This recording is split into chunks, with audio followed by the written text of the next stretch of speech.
গত প্রায় ৫ দশকের বেশি সময় ধরে এক ইউনিয়নের প্রায় ৯টি ওয়ার্ডের আর ৬টি গ্রামের মানুষজন, বিশেষ করে যারা নারী ভোটার আছেন, তারা কখনো ভোট দেন না। অতীতে তাদের পূর্বপুরুষ বলেছেন ভোট কেন্দ্রে যাওয়া যাবে না। ভোট কেন্দ্রে সেই না যাওয়ার প্রশ্নে এখনো তারা কিন্তু দ্বিধাবিভক্ত। অনেকে বলছেন এবারে তারা ভোট দিবেন। অতীত অভিজ্ঞতায় দেখা গেছে অনেকে প্রতিশ্রুতি দেওয়ার পরেও কিন্তু ভোট কেন্দ্রে যান না। যখন জাতীয় নির্বাচন কিংবা ইউনিয়ন পরিষদ বা স্থানীয় সরকারের যে নির্বাচনগুলো হয়, সেখানে কিন্তু এই এলাকায় নারীরা কখনো ভোট দিতে যান না। আর তাদের মধ্যে এই কুসংস্কার চালু আছে যে ভোট কেন্দ্রে গেলে নানা রকম ব্যাধি বা মহামারী তাদের মধ্যে ভর করবে। কুসংস্কার ছাড়িয়ে এবার তারা ভোট দিতে চান, এমনটা বলেছেন এখানকার নারীদের একটা বড় অংশ। সবাই দেয় না, একা আমরা কিভাবে দিই আর কি, এইভাবে এই জন্য তাই না আমরা দেই না। আমার শাশুড়িরা হে আমরা ভোট দিয়ে না, আমরা এই হিসাবে হে কারণে আমরা ভোট দেই। মুরব্বীরা বলতেছে, আমরা আসলে বিস্তারিত সব জানি না।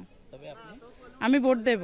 মানুষে গুজব ফুটেছে, হুজুরের নির্দেশনা করছে, তো আমরা বোরকা কাদি সবকিছু করতে পারি, তাহলে আমরা ভোট, আমরা বাংলাদেশ নাগরিক হিসেবে আমরা ভোট দিব না কেন? কলেরা মহামারীর পরের থেকে মহিলারা ভয়ে আর ভোট দিতে ভোট কেন্দ্রে যায় না, ওই পদ্ধতি থাকার কারণে। এই কারণে নিরাপত্তার মধ্যে থেকে যদি নারীরা তাদের ভোটাধিকার প্রয়োগ করতে পারে, এ ব্যাপারে তাদের মত প্রকাশের স্বাধীনতা অবশ্যই রয়েছে। কি মুসলিম কি সনাতন ধর্মী খ্রিস্টান, সবাই মূলত একে সুরে কথা বলেছেন। তারা অতীতে ভোট না দিলেও এবার তারা ভোট কেন্দ্রে যাবেন। আর সরকারি প্রশাসনের কর্মকর্তারা বলেছেন এবার যেই করে হোক নারীদের ভোট কেন্দ্রে যাওয়ার যে পরিবেশটি দরকার সেটি তারা নিশ্চিত করবেন।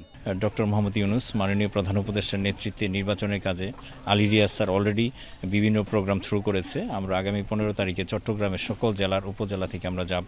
চাঁদপুরের ফরিদগঞ্জ উপজেলার দক্ষিণ রূপসা ইউনিয়নে ২১,০০০ ভোটারের মধ্যে প্রায় অর্ধেক নারী, যারা কখনো কোনো নির্বাচনে ভোট দিতে যান না। তবে সেই প্রথা ভেঙে এবার তারা ভোট দিতে চান।